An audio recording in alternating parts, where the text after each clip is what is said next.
Alright, my presentation is on the John F. Kennedy assassination. John F. Kennedy, a good man and a great American president.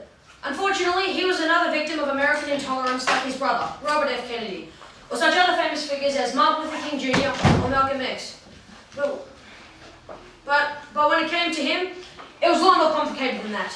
His assassination was to be a conspiracy. The question is, was there a second killer, or was it all perpetrated by Lee Harvey Oswald? On November 22nd, 1963, John F. Kennedy was shot and killed.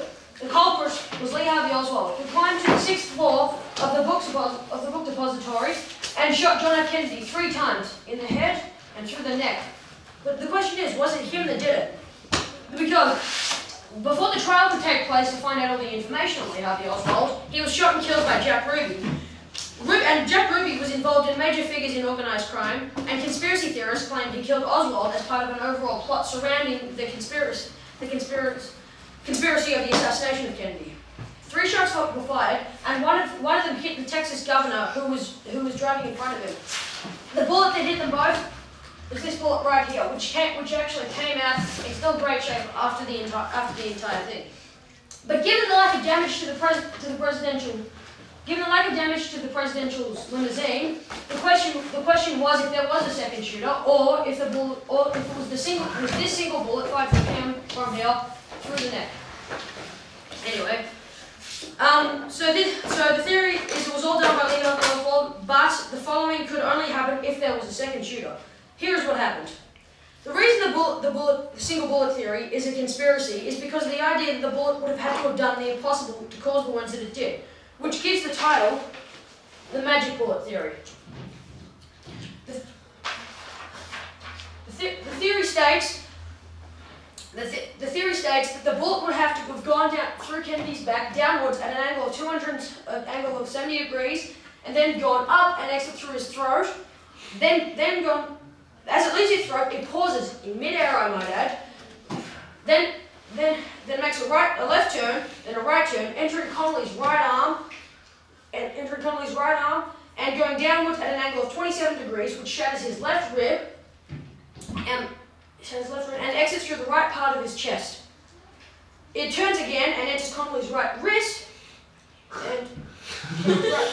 exiting and making a U-turn as it finally nestles in his left leg, where it falls out later in the great shape that it's still in today.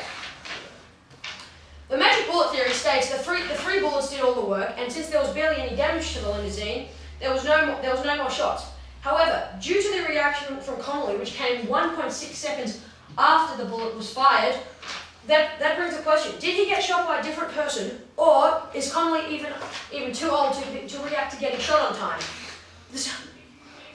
The fact is, though, the magic bullet theory has one flaw aside from its complicated idea. Connolly was actually was on a jumper seat, so he was seated 3 inches down and 6 inches to the left. So, which actually brings the other theory, the single bullet theory, which is similar, but makes a hell of a lot more sense. The single bullet theory states that the bullet travelled on a basic path directly through Kennedy while going downwards, and that Connolly had rotated to the right. Placing his wrist at the same angle. Oh, there was a